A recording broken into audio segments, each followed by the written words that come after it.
Well, I think there's the physical side of it, which I do the equivalent of an ultra marathon every weekend. I do 52 hours.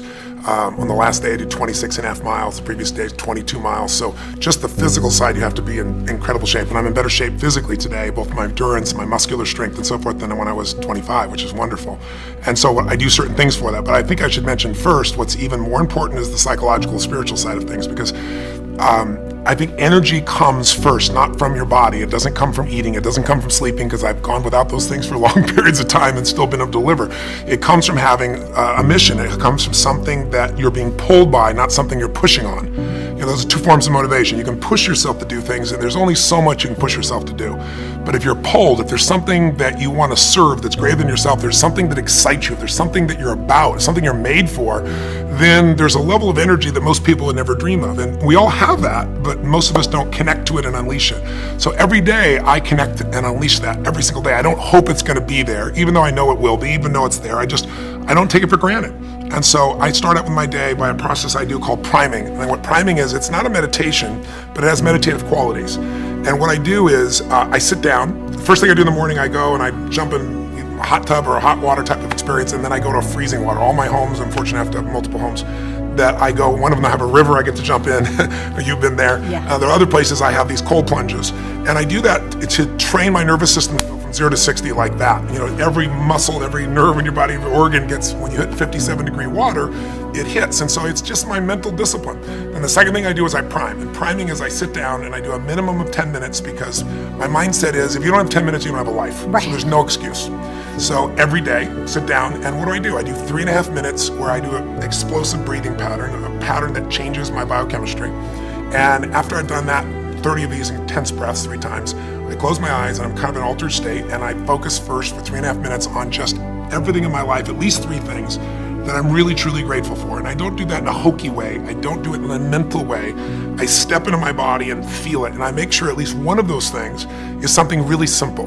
The wind against my skin, the look on my son's eyes or daughter's eyes, something that is just very fundamental, but I cultivate that feeling of gratitude, of appreciation for those feelings. And I do it for 3.5 minutes. Then I do 3.5 minutes where I do this process of focusing on healing, strengthening, and serving. And I start in a circle, starting with myself, and then I go through all the people in my life and associates, and I just send love to them. Again, it may sound corny, but to me, it's a part of what I'm here for, and it's part of cultivating that energy, that healing and strength energy, and strengthening my passion, my appreciation, my insights, my capacity, my endurance. And then I do the last 3 minutes are what I call 3 to Thrive, which is, what is it that I really want to make happen? And sometimes I do that over what I'm going to do for the next 6 months or month, and sometimes it's today. I shake it up. But I see and feel and own that those things are done. And that starts, pretty much my day between those 2 items. And, then I have my workouts and things that I do of that nature. I don't think you determine what your purpose is. I think you discover what your purpose is. There's a difference. Determining indicates deciding. And I don't think you decide. I think if you go about it the right way, you discover it. Like, there's some people that should be painting all day. They're great artists. I think Michelangelo was obviously a great artist, a great sculptor. I mean, that was his purpose in his life. Well, I believe my purpose is doing what I'm doing. Your purpose is why you get out of bed in the morning. Do you know why you get up? Well, most people say, well, it's to go to work. Well, that'd be a good reason to stay in bed. You say, well, everybody's doing it. That'd be another reason to stay in bed. If you're ever doing what everybody's doing, you're probably going in the wrong direction. Your purpose is your reason for living. What you want to do is sit down and maybe take a pen and a pad and then ask yourself, what do I really love doing? Now, you may have to spend a while at this. You might get up an hour early every morning and go sit under a tree somewhere if you're in a nice climate, or pick a favorite chair, someplace where you're not going to be disturbed, and totally relax and say, if I could spend my life doing something What do I really love doing? Now, since you don't ask yourself that question every day, it might take a while for this answer to come to the surface. But it comes to your consciousness. And it may take a while. You may have to do this every morning for 3 months. But it would be well invested, the time. The one thing that discipline definitely does help you with is it helps you get things done. And when you get things done, when you actually do things, you have more success. If you have more success, sometimes a big part of success is just not being lazy and just doing it. Yeah. That's like 90% of it is just showing up. Get there and start working. Like, you're not going to feel perfect every day. If I only worked out when I felt good, I'd be a fat because there's a lot of days I don't want to do it. It's pretty much the same with everybody that actually gets good at something. There's got to be those days you push through, and they're probably going to be more numerous than the days you don't. And so the benefit of discipline in my eyes has always been that through discipline I get things done.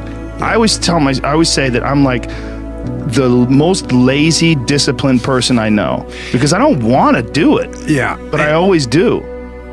I have paid attention to my life because I understand that my life, just like your life, is always speaking to you, where you are, in the language, with the people, with the circumstances and experiences that you can understand and interpret if you are willing to see that always life, God, is speaking to you.